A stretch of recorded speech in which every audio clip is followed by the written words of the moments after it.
ये लोग में से कौन नहीं आया है? नेहा आई है, किरण जी नहीं आई है, एकता भी नहीं आई है। आज किरण दीदी नहीं आएंगे सर, ट्रैवल पे। अच्छा, एकता का तो आना चाहिए था। ठीक है, हम लोगों को नॉन फाइनेंस की शीट करनी है ना।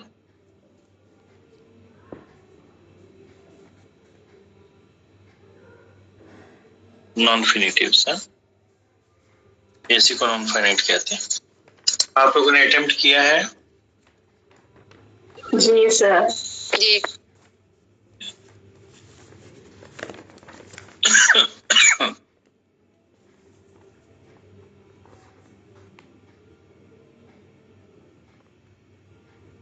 मैं इसको एक बार फिर से ग्रुप में शेयर कर देता हूँ।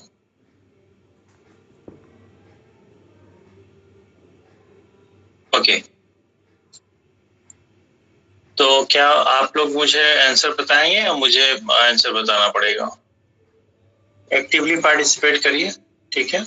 अभी 6-7 बच्चे इसमें नहीं आए हैं, ठीक है। क्वेश्चन नंबर 1, ये टॉपिक है इन्फिनिटिव का, हाँ ठीक है। और इसमें जितने भी हैं सारे एग्जाम के क्वेश्चन है infinitive.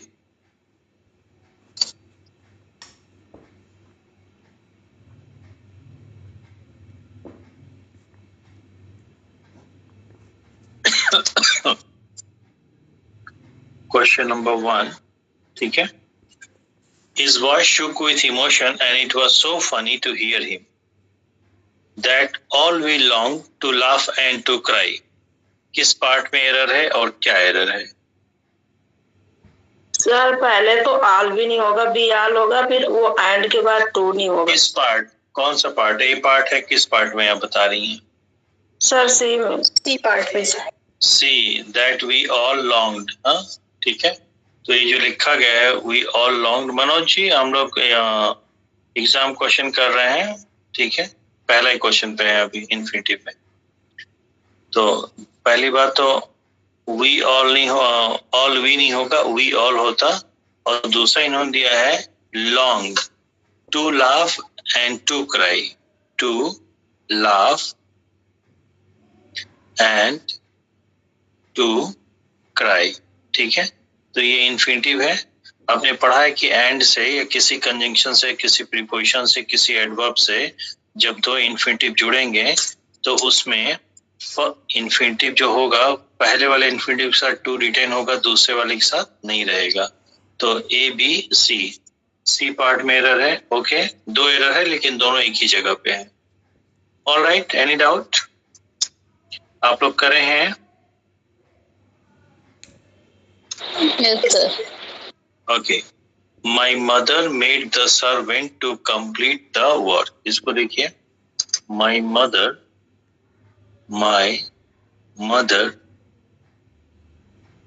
made the servant to complete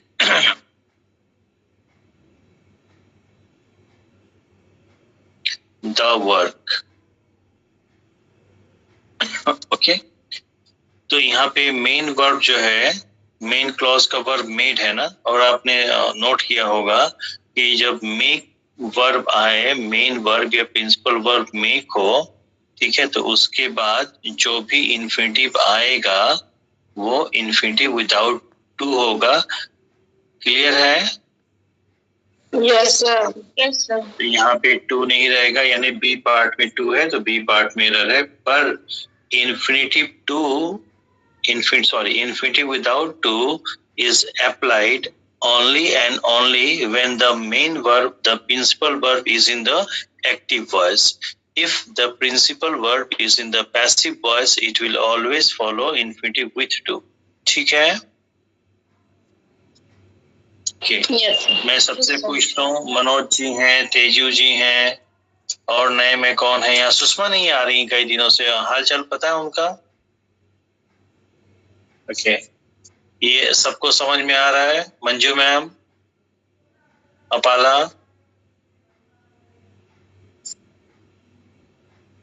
Yes sir. Okay. I watch him fail, ठीक है, क्या है? I watch. तेजू है क्या क्लास में? जी सर हूँ। रिस्पॉन्स कीजिए, समझ में आया था? ये क्वेश्चन अटेम्प्ट किए थे मनोज जी? क्योंकि ध्यान से सुनिए 2 मिनट आप लोग, मैंने मनोज जी या तेजू जी को स्ट्रेस करके क्यों बोला? क्योंकि आप ही लोग 2 स्टूडेंट मेरे लिए नए स्टूडेंट हैं, ठीक है। बाकी यहाँ जो भी स्टूडेंट है ये हमारे पुराने, मतलब हम इसे ग्रामर भी पढ़े हैं, एक आध प्रैक्टिस बैच भी किए हैं, ठीक है। इसलिए हम आप ही लोगों से पूछ लेते हैं, ठीक है। आपको कोई दिक्कत तो नहीं आ रही है मनोज जी? ओके, तो यहाँ पे मेन वर्ब वॉच है। आपने देखा था कि वॉच के बाद इन्फिनिटिव यूज होगा, इन्फिनिटिव विदाउट टू यूज होगा। जो विदाउट टू इन्फिनिटिव होता है या विथ टू इन्फिनिटिव होता है वो उसमें क्या होता है? 2 + V1 होता है। तो यहाँ पे फेल तो V1 नहीं है, V2 है ना, तो क्या हो जाएगा? फॉल हो जाएगा ना। आंसर क्या लगेगा? ए, ठीक है, ए हो जाएगा। और ये कहीं से कुछ नहीं, जो आप लोग को हमने लिस्ट दिया था कि ये प्रिंसिपल वर्ब होंगे तो इसके बाद इन्फिनिटिव विदाउट टू आएगा, या ये प्रिंसिपल वर्ब होंगे तो इसके बाद कोई भी इन्फिनिटिव नहीं आएगा, जीरंड ही आएगा, ठीक है। बस उन वर्ब्स को आप लोग एक बार रिवाइज करिए। और it is impossible to make her to understand, it is impossible to make के बाद टू अंडरस्टैंड आया, तो यहाँ पे टू नहीं होगा, सिर्फ अंडरस्टैंड होगा ना। किस पार्ट में एरर है? बी पार्ट ना। ओके, शमामा सही चल रहा है? आयशा? जी sir. Okay, 5th number, the teacher made the boys to do the sum all over again, ठीक है। यहाँ पे देखिए मेन वर्ब क्या है? मेड आया है, तो मेड के बाद यदि इन्फिनिटिव आता है, ये नहीं कि मेड के बाद इन्फिनिटिव भी आएगा, मेड के बाद और भी कुछ आ सकता है, ठीक है। लेकिन मेड के बाद यदि इन्फिनिटिव आता है तो वो इन्फिनिटिव विदाउट टू होना चाहिए, तो टू डू ना होकर के सिर्फ डू होना चाहिए। एरर किस पार्ट में है? बी। सर बॉयज भी तो नहीं होगा, बॉयज है तो। कहाँ पे?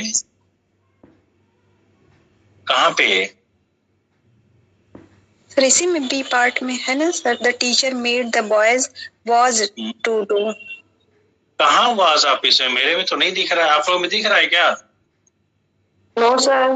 No sir. निशा, कोई दूसरा शीट तो नहीं खोली आप? Sorry sir. देखिए 5th नंबर क्वेश्चन पे ये है, हाँ ठीक है, देखिए ध्यान से। उसके बाद the teacher said they would stop rather than to surrender. यहाँ देखिए रादर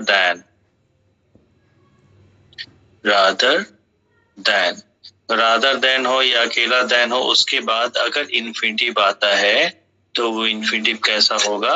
विदाउट टू होगा। यस, ठीक है। तो यहाँ पे 6 नंबर में आंसर क्या होगा? ABC, सी ना? Yes sir. निशा आपका क्लियर हुआ? कहीं कुछ गड़बड़ शीट तो नहीं खोली है?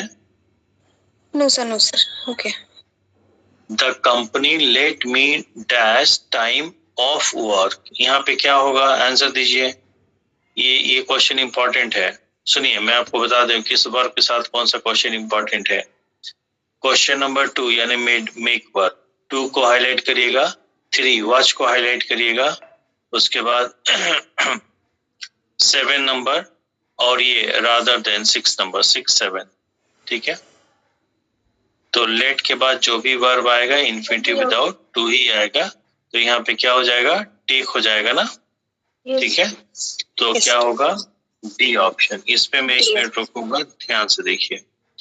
एक चीज का ध्यान रखिएगा, लेट अपने आप में खुद एक वर्ब है, वो हमेशा ट्रांजिटिव वर्ब है, ठीक है। तो लेट के बाद कोई भी नाउन आए या प्रोनाउन आए, ठीक है कुल मिला के लेट के बाद हमेशा एक ऑब्जेक्ट आएगा, ठीक है। नाउन आए तो भी ऑब्जेक्टिव केस में, प्रोनाउन आए तो भी ऑब्जेक्टिव केस में, और इस ऑब्जेक्ट के बाद हमेशा एक वर्ब आएगा जो हमेशा V1 फॉर्म में आएगा, और V1 form of the verb को ही हम क्या कहते हैं? इन्फिनिटिव विदाउट टू कहते हैं। इन बातों का ध्यान रखिएगा, ये बहुत उसमें कॉमनली पूछे गए कॉमन एरर्स में। ऑलराइट, ठीक है, okay. 8 number, the new medicine made the children get better. यहाँ पे क्या एरर है, जल्दी बताइए। No improvement sir. यहाँ पे नो इम्प्रूवमेंट होगा, ठीक है। मेड है और गेट दिया, टू गेट नहीं दिया, तो डी ऑप्शन, नो इम्प्रूवमेंट। अच्छा, आज सुप्रिया जी भी नहीं आई है ना, सुप्रिया मैडम नहीं आई है, और उधर से कौन नहीं आया है? एक सुप्रिया हो गई, किरण हो गई, एकता हो गई, 3 तो यही लोग हैं। तंजीला आती है, शायद तंजीला आती है इसमें। तंजीला भी नहीं आई है सर मैं भी। अच्छा, आप हैं, ओके ओके। क्वेश्चन नंबर 9 है।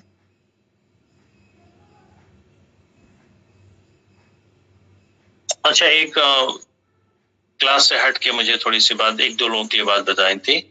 जो लोग इवनिंग प्रैक्टिस बैच में थे, पुराने वाले, बुक सेकंड, रेन मार्टिन का बुक सेकंड में उधर लास्ट के पार्ट हम लोग कर रहे थे, ठीक है। तो इधर परसों से, कल से, प्रीवियस डे से हमने बुक सेकंड का फर्स्ट चैप्टर शुरू कर दिया है। तो उम्मीद है 1-आध महीने में वहां तक आ जाएगा, ठीक है। तो अगर 1-आध महीने में वहां तक आ जाएगा तो फिर आप लोग, आप में से जो लोग, जो पुराने स्टूडेंट है उस बैच को कंटिन्यू किए थे, अगर वो कंटिन्यू करना चाहते हैं तो वहां से वो ज्वाइन कर लेंगे, ठीक है। अगर एग्जाम डेट इधर डिक्लेयर नहीं होती है, तो अगर एग्जाम डेट डिक्लेयर हो जाती है और आप चाहते हैं कि नहीं सर एग्जाम डेट डिक्लेयर हो गया, 1.5 या 2 महीने का टाइम है, आप वो बैच हमारा पूरा करवाइए, तो मैं अलग से आपको टाइम देके वो बैच पूरा करवा दूंगा, ठीक है, okay. To die with, okay, to die with honor is better than live with dishonor. क्या एरर है? इसमें भी नो एरर है। इसमें भी नो एरर है, क्योंकि यहाँ पे एक वर्ड यूज हुआ बेटर, BETTR, बेटर देन। और जो लोग इस रूल को नहीं समझते हैं, उनको अगर गलत ढंग से लिख के दिया जाए तो सही है। बेटर देन टू लिव अगर लिख दिया जाए, टू लिव ना, तो इस पे अगर इसको गलती से पूरा पढ़े, मतलब गलत तरीके से पूरा पढ़े, to die with honour is better than to live with dishonour, तो अच्छा लगेगा पढ़ने में ना। लेकिन बेटर देन, अब कोई भी है, देन अगर आ गए तो देन के बाद अगर इन्फिनिटिव आया है तो that must be without to, ठीक है। तो 9 नंबर में नो इम्प्रूवमेंट है, तो डी हो जाएगा, okay. Then 10 number, I want dash me the truth, क्या होगा? Yes, want to tell you होना चाहिए ना। Option D. Option D, I want you to tell, yes, I want you to tell, बहुत बढ़िया, very good. Yes, agreed everyone? Yes sir. Okay, option D, good. 11 number, I assume dash, ये important question है, assume वाला। हाँ बताइए क्या होगा? B. B, second की फोर्थ? Second sir. सेकेंड ना, सी ऑप्शन होगा। C option, third one, I assume everyone to agree. मैं बता रहा हूँ क्यों, ठीक है, इसमें सी ऑप्शन होगा, ठीक है। इस सी ऑप्शन क्या है, देखिए, जैसे एज्यूम प्रिंसिपल वर्ब है, मेन वर्ब है, ठीक है, एज्यूम, ठीक है, या कहीं पे इनफ वर्ड आ गया, ENOUGH, इनफ आ गया, या कहीं पे हैप्पी आ गया, HAPPY, हैप्पी, या कहीं पे ग्लैड आ गया, GLAD। इन वर्ड्स को याद कर लीजिए, किस्मत अगर साथ दी तो हो सकता है इन्हीं वर्ड, इतना ही 4 में से किसी एक वर्ड के साथ क्वेश्चन बन जाए, ठीक है। तो इनके बाद हमेशा इन्फिनिटिव ही आता है, कभी जीरंड नहीं आएगा, इस चीज का ध्यान रखिए। हाँ, मैं लिख दे रहा हूँ, V प्लस ING जीरंड हो जाएगा, ठीक है, और 2 प्लस V1 इन्फिनिटिव हो जाएगा, ठीक है, और अकेला V1 infinitive विदाउट टू हो जाएगा, ठीक है। तो एज्यूम इनफ हैप्पी ग्लैड के बाद कभी अगर वर्ब आता है तो कभी जीरेंड नहीं होगा और कभी इन्फिनिटिव विदाउट टू नहीं होगा, हमेशा क्या होगा, इन्फिनिटिव विद टू होगा। इतना ही नोट कर लिया, अगर किस्मत के साथ दिए तो इतने ही चार में से कोई एक क्वेश्चन बन सकता है, ठीक है। तो ओहो कहाँ चला गया सर, कौन कौन से वर्ड्स लिखे हैं sir? Assume, enough, happy, glad. ये काम नेहा इसका स्क्रीनशॉट ले लो, ग्रुप में डाल देना, ठीक है।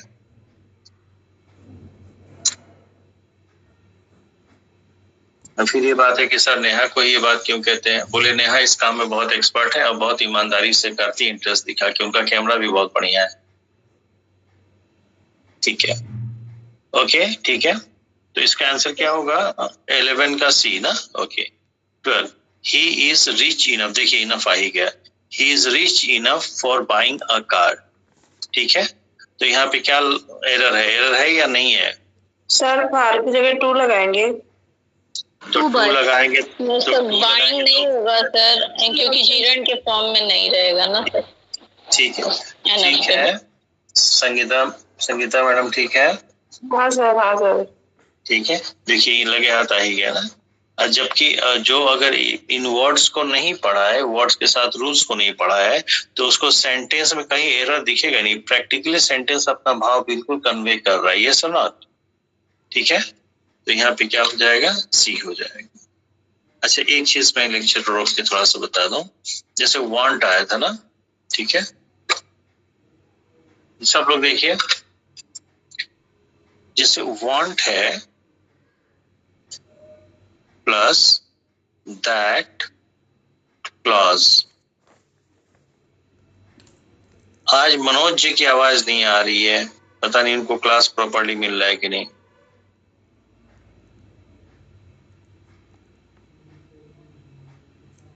सजेस्ट के बाद इन्फिनिटिव यानी 2 plus V1।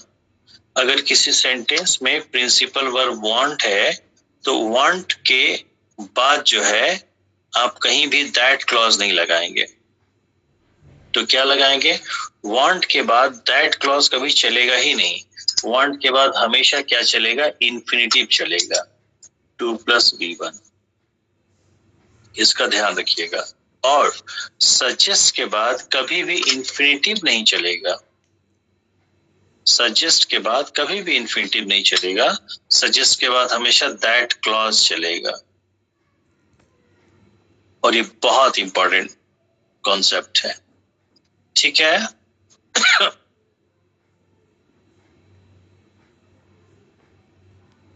Alright, yes sir, Yes. इस बात को एक्सीलेंट ने गलत लिखा है। ये क्या लिखा है एक्सीलेंट में, मतलब वो सजेस्ट के बाद शायद टू लगाए हैं और फिर रेनन मार्टिन, जबकि नहीं एक बार, हाँ सर, हाँ रेनन मार्टिन दैट क्लास इस पे क्वेश्चन भी कई बार बने जी जी, इसके बाद इससे तो क्वेश्चन भी बने हैं, जी सर। ठीक है।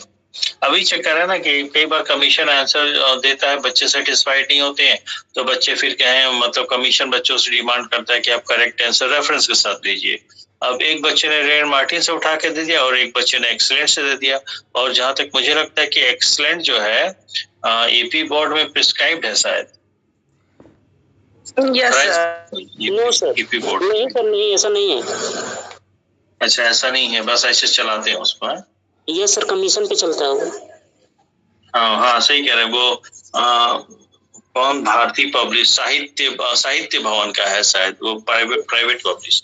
ये सर मेरठ प्रकाशन। मेरठ प्रकाशन मत कहिए, मेरठ से प्रकाशित होती है, प्रकाशन का नाम कुछ और है ना। हाँ सर। ओके, आई बिड, ये भी इम्पोर्टेंट है भाई, बिड वाला 30 नंबर, बिड वर्ब इम्पोर्टेंट है। बिड के बाद कोई भी कभी भी जो इन्फिनिटिव आएगा विदाउट टू आएगा। तो I bid him hold his tongue नहीं, I bid him to hold नहीं, I bid him hold his tongue, ठीक है। यानी जबान संभालने के लिए चेतावनी दिया ना, तो क्या हो जाएगा, होल्ड ना। किसमें एरर, अच्छा ये तो लिखना पड़ेगा, सीपीएफ का है ना। यहाँ पे टू होल्ड में से HOLD, होल्ड में से टू को काट दीजिए, ठीक है। 14. Life guard would not let, देखिए लेट आया और लेट के बाद द चिल्ड्रन आ गया। चिल्ड्रन एक नाउन है। अगर इसी चिल्ड्रन नाउन को अंडरलाइन करके आपसे कोई पूछे कि बताइए चिल्ड्रन नाउन है और नाउन का नंबर होता है, जेंडर होता है, केस होता है, तो आप सीधे बता देंगे नहीं, इस चिल्ड्रन जो है नंबर प्लूरल है, जेंडर कॉमन है। बोले केस क्या है? ठीक है, तो इसका केस क्या होगा? ऑब्जेक्टिव। क्यों? क्योंकि लेट हमेशा ट्रांसिटिव वर्ब है ना, तो ट्रांसिटिव वर्ब के लिए ऑब्जेक्ट का काम करे। और आपको भी बताया कि लेट के बाद एक ऑब्जेक्ट आएगा, ऑब्जेक्ट के बाद हमेशा V1 form of the verb आएगा ना। आंसर बताइए। स्विम। ए ऑप्शन ना, स्विम की स्विम्स दो चीजें हैं, ए या बी? बी ऑप्शन होगा। अच्छा हाँ, मैं गलत कर सॉरी, बी होगा। हाँ, वो V5 हो जाएगा ना, ए तो ठीक है। Okay, 15 number.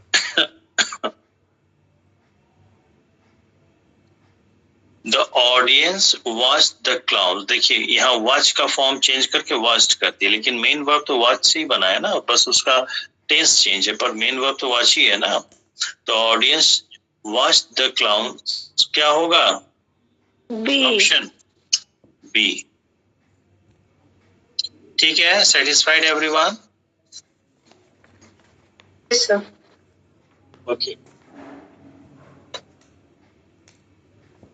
अब इसके बाद पार्टिसिपल है। पार्टिसिपल हम फ्रेश स्टार्ट करेंगे अलग से। हाँ, अलग से मतलब कल जब भी फ्रेश रहेंगे। जीरन को जो वर्ड रिलेटेड है हम लोग जीरन, इसलिए आपको इंस्ट्रक्शन दिया था कि पहले आप सिर्फ पार्ट जीरन और इन्फिनिटिव करेंगे ना। ठीक है, अब हम आ जाए जीरन पे।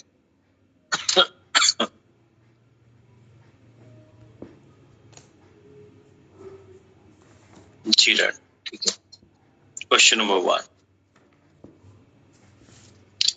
modern youth pay more attention to seeing films than to read books। तो यहाँ ए पार्ट में कोई वो नहीं है। पे मोर अटेंशन, अटेंशन के बाद टू लगता ही है, तो बस यहाँ से लिखता हूँ मोर अटेंशन टू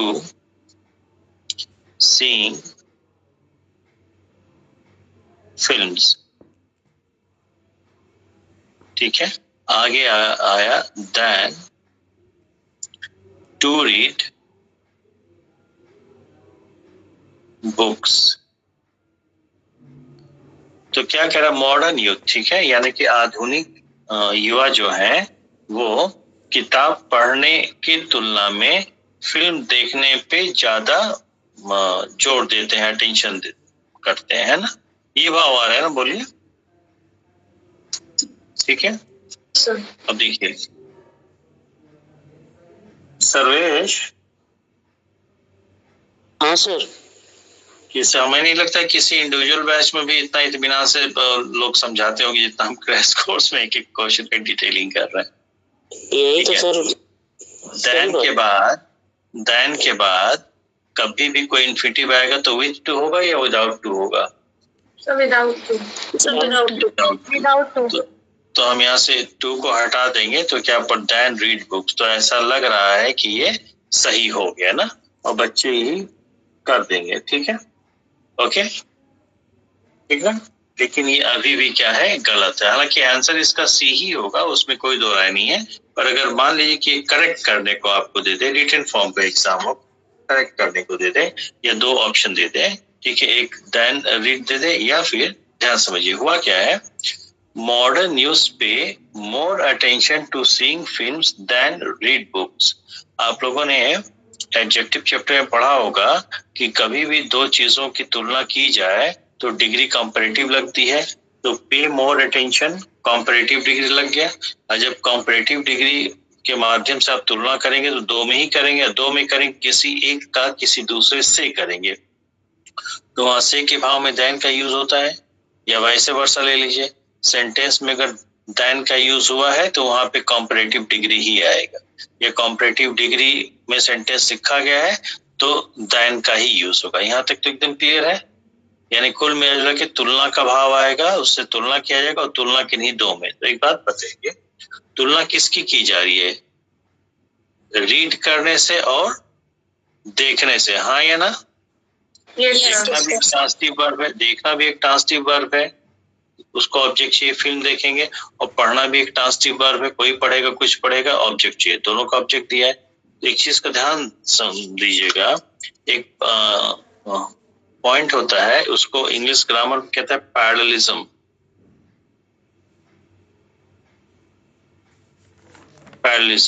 पैरेललिज्म कहाँ फॉलो होता है? जब कहीं पे कोई चीज जो है कंपेयर किया जा रहा है, और या फिर कोई चीज पैरेलल चली, एक बढ़ रहा है तो दूसरा भी बढ़ा, एक घट रहा है तो दूसरा, या आपस में कंपेयर किया जा रहा है, ठीक है।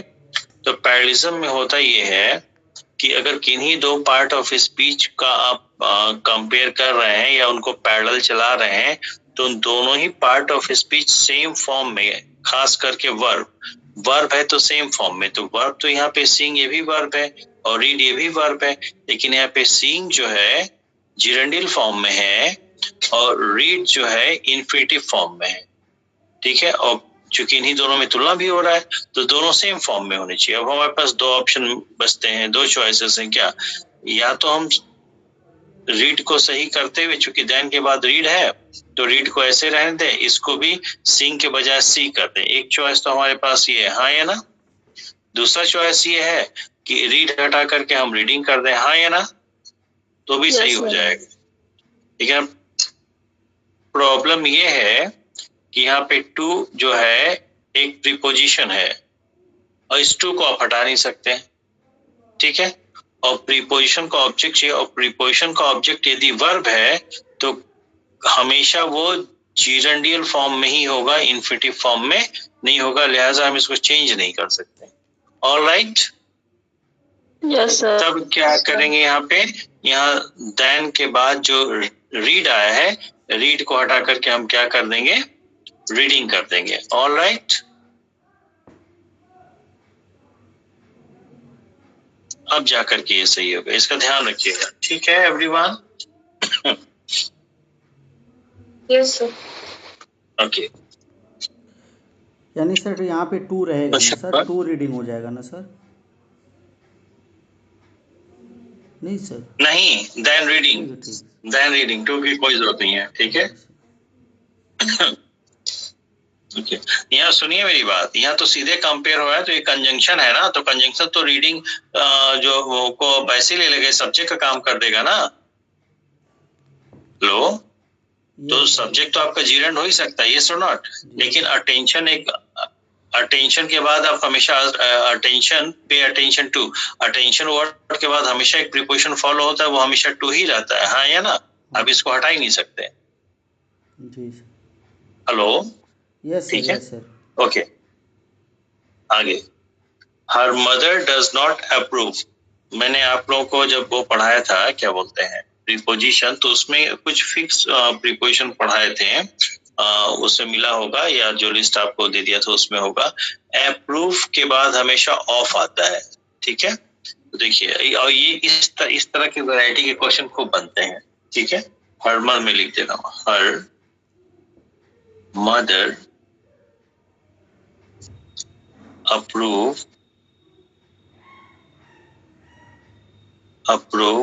of her to go the party, to go to होना चाहिए, to go to the party, ठीक है।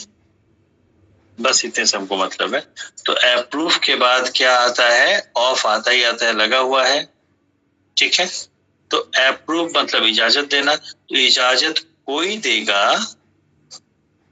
किसी को देगा और किसी बात के लिए देगा, हाँ या ना? Yes sir. ठीक है, तो ऑफ का एक्चुअल आपको ये लग रहा होगा कि ऑफ का ये ऑब्जेक्ट बन रहा है, हर ना, ऑफ का ये ऑब्जेक्ट नहीं है, ठीक है। क्यों नहीं, अभी बताता हूँ। तो इजाजत कोई देगा, किसी बात के लिए देगा, तो इजाजत किस बात के लिए दी गई है, बस इतना बता दीजिए। जाने के लिए। तो प्रीपोजिशन का ऑब्जेक्ट ये बनाना, ऑफ प्रीपोजिशन जो है उसका ऑब्जेक्ट टू गो बना ना, और आपको पता है कि प्रीपोजिशन का ऑब्जेक्ट कभी भी इन्फिनिटिव नहीं होगा, प्रीपोजिशन का ऑब्जेक्ट हमेशा क्या होगा, जीरंड होगा। तो गो की जगह क्या हो जाएगा, गोइंग। उसका जाना। ठीक है, तो ये ऑब्जेक्टिव केस का पर्सनल प्रोनाउन नहीं है, बल्कि ये पजेसिव एडजेक्टिव है। Okay, yes sir. ये वैरायटी इंपॉर्टेंट है भाई। Third, he did not succeed. Succeed के बाद क्या प्रीपोजिशन आता है, इन सर। इन सर। सक्सीड के बाद इन आता है। इन एक प्रीपोजिशन है, तो प्रीपोजिशन का ऑब्जेक्ट चाहिए, और प्रीपोजिशन का ऑब्जेक्ट अगर इन्फिनिटिव दिया है तो गलत है, उसी इन्फिनिटिव को किस में कर देंगे, जीरंडियल फॉर्म में। ये बात हमने आप लोगों को पढ़ाई है, देखिएगा प्रीपोजिशन चैप्टर खोल के। Yes sir. याद आ रहे हैं तेजू जी, मनोज जी? जी सर। हाँ, देखिएगा, उसको रिवाइज करिएगा। कई बार ऐसा होता है कि हम पढ़े होते हैं, रिवाइज नहीं करते, दिमाग से चीजें उतर जाती है। ठीक है, okay. You have come here with a view to. अब देखो, with a view to, with a view to का मतलब हिंदी में क्या है, के मकसद से, ये के मद्दे नजर। ठीक है, तो एक फ्रेज है, with a VIEW, view to. तो टू इसके साथ रहेगा, ये पूरा का पूरा एक फ्रेज है, with a view to. View to क्या आगे दे दिया, इंसल्ट, INSULT। तो व्यू के साथ तो टू लगेगा, यहाँ पे टू तो इस फ्रेज का पार्ट है। ठीक है, अब टू है तो प्रीपोजिशन ही ना, लेकिन यहाँ पे इंसल्ट क्या है, V1 form of the verb है। लेकिन जब टू आपका प्रीपोजिशन है तो प्रीपोजिशन को एक ऑब्जेक्ट चाहिए, और प्रीपोजिशन का ऑब्जेक्ट यदि वर्ब हो तो वो कभी भी इन्फिनिटिव नहीं होगा। इन्फिनिटिव मतलब विथ टू चाहे विदाउट, कोई भी इन्फिनिटिव नहीं आएगा, बल्कि एनजी फॉर्म जीरंड आएगा। तो क्या हो जाएगा, इंसल्टिंग। इसका आंसर क्या है, इसका आंसर क्या, आप लोग करते रहिएगा। ठीक है, ओके। आंसर इसका क्या हो जाएगा, ए ऑप्शन। हाँ, A option, yes. You should have used the money for paying your debt instead of buy. Instead of buy, of preposition आया है, preposition के बाद buy आया है। buy is a verb, V1 form of the verb। ठीक है, तो preposition का ऑब्जेक्ट कभी भी इन्फिनिटिव नहीं होगा, बल्कि जेंट। तो क्या हो जाएगा, instead of buying. Okay, yes, yes sir. Okay. इसमें से एक व्यक्ति कोई चला गया। Next, the lawyer asked if it was worth to take. Worth verb important है, इससे अक्सर पूछा गया है। वर्थ है, माइंड है, हाँ, ठीक है, तो ये टिक कर लीजिए, वर्थ। तो वर्थ के बाद कभी भी इन्फिनिटिव नहीं आएगा, हमेशा जीरंड आएगा। तो वर्थ के बाद टू टेक ना आकर के क्या हो जाएगा, टेकिंग हो जाएगा। ओके, ठीक है, उस सही चल रहा है। आंसर लिख लेंगे आप लोग कि मैं लिखूं? लेकिन सर प्रेपोजिशन ऑफ हो जाएगा ना सर? कहाँ पे? Sir B option, the lawyer asked if it was worthy of taking. The worth of taking, sorry sir.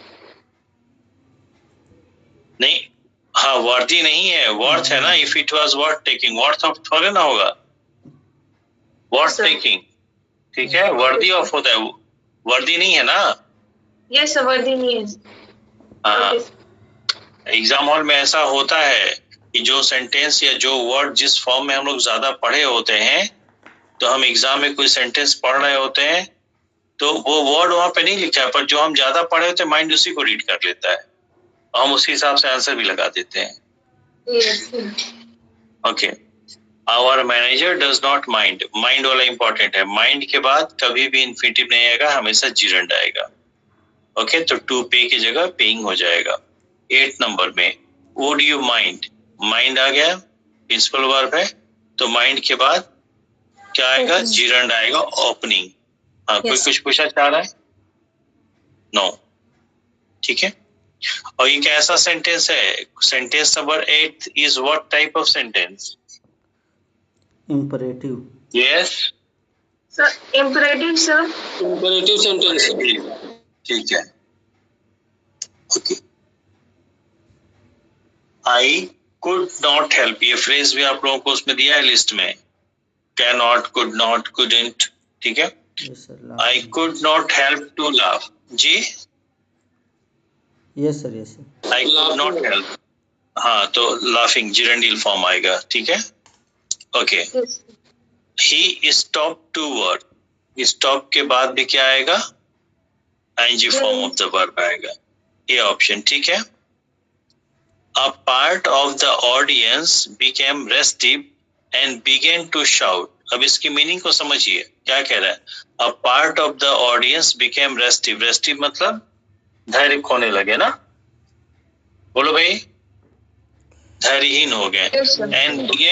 And began to shout. इसको देखिए, and began to shout. Began to shout. तो to shout तो infinitive है, और ये main verb क्या है, begin है। तो बिगेन का मतलब शुरू करना था कि शुरू कर दिए थे, नहीं सर, शुरू कर दिए थे। शुरू कर दिए थे। तो जब शुरू कर दिए थे तो वो काम होना होगा या उस समय कॉन्टिन्यूसली हो रहा होगा, हो रहा होगा सर, शाउटिंग हो रहा होगा। हो रहा होगा, तब फिर तब आईएनजी फॉर्म में चलेगा। कॉन्सेप्ट समझ में आ रहा है, यस सर, यस सर, ये शाउटिंग हो जाएगा, ठीक है। उसके बाद कहाँ गया, 12 number, I was not use to, ये इंपॉर्टेंट है, मैं लिख के बता देता, ठीक है। यहाँ लोग गच्चा खा सकते हैं अगर बहुत ध्यान से सेंटेंस, अगर इसमें कोई दम नहीं है सेंटेंस में, ये ह्यूमन एरर ज्यादा हो जाए, क्योंकि ये पैटर्न को हम लोग यूज बहुत कम किए हैं। कौन सा क्वेश्चन था, यूज टू, 12 नंबर। हालांकि हमने कहीं बताया भी है, देखिए एक होता है सिर्फ यूज टू, यूज टू, ठीक है, और एक होता है यूज्ड टू, लेकिन उसके पहले B form of the verb आएगा, यानी एम, इज, वाज, वर या विल, शैल, ठीक है। तो अगर सिर्फ यूज टू है तो यूज टू के बाद जो है हमेशा V1 form of the verb आएगा। ये बात समझ में आई। यस सर, लेकिन अगर यूज टू के पहले B form of the verb दिया, am, is, are, was, were, will, shall, कुछ भी, ठीक है, ओके,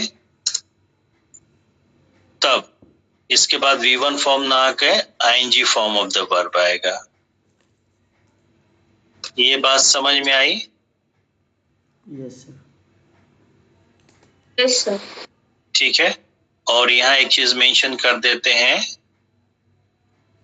ये जो है केवल पास्ट टाइम को रेफर करता है। तो used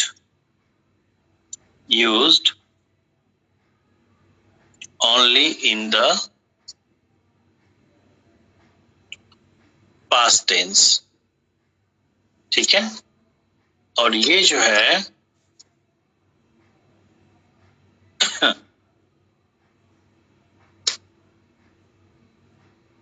can be used in any tense. क्यों? क्योंकि यहाँ पे इसका जो है टेंस कौन बनाएगा, यूज्ड बनाएगा। यूज तो खुद ही पास्ट का वर्ब है, इसलिए सिर्फ पास्ट टेंस में चलता है। और यहाँ पे इसका टेंस कौन बनाएगा, यूज नहीं बनाएगा, बल्कि यूज के पहले B form of the verb है, और ये क्या है, हेल्पिंग वर्ब है। और किसी भी वर्ब के साथ अलग से कोई हेल्पिंग वर्ब अटैच्ड है तो वही हेल्पिंग वर्ब जो है इस मेन वर्ब का नंबर और टेंस डिटरमाइन करता है, ठीक है ना। इसलिए इसको आप किसी भी टेंस में यूज कर सकते हैं। फ्यूचर में यूज करना होगा तो विल शैल लगा देंगे, पास्ट में यूज होना होगा तो वाज वर्ड लगा देंगे, और प्रेजेंट में एम, इज, आर कुछ भी चलेगा, ठीक है, ओके। यस सर, हाँ, कौन सा क्वेश्चन, 12 नंबर था ना।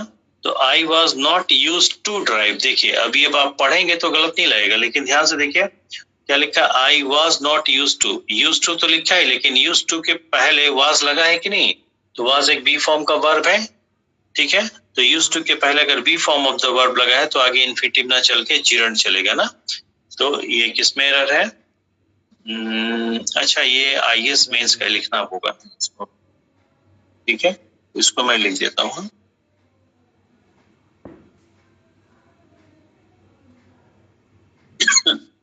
तो ये होगा I was not used to. I was not used to drive. किसी का माइक ऑन है, संभालिए भाई.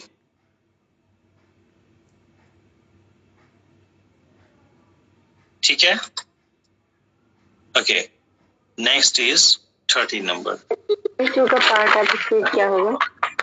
इसका यूज टू का वर्ब है, वर्ब है. ठीक है. ओके. हाँ, कहाँ गया? 13. When I was a child, I enjoyed to eat ice cream in the bench. देखिए, when I was a child, when I was a child, I enjoy to eat ice cream in the bench. In the bench.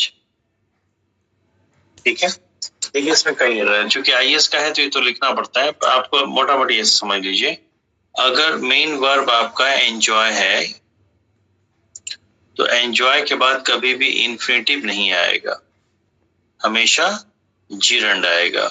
ये बात समझ में आ गई? ठीक है.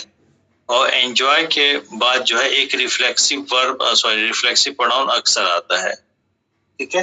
लेकिन चूंकि आईएएस मेंस का है तो उसमें पूरा ऐसे खोजने को देता है. तो आइए काम की बात कर लें.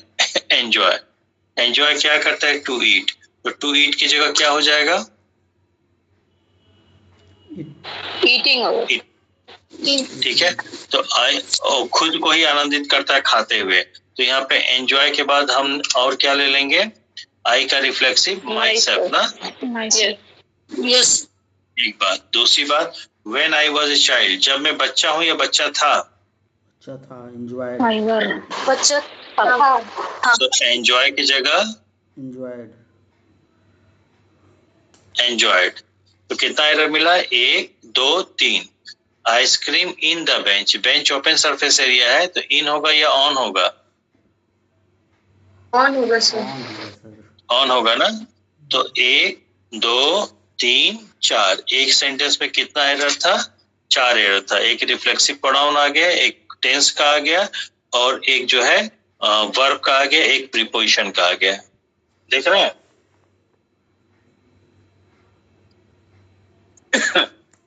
14.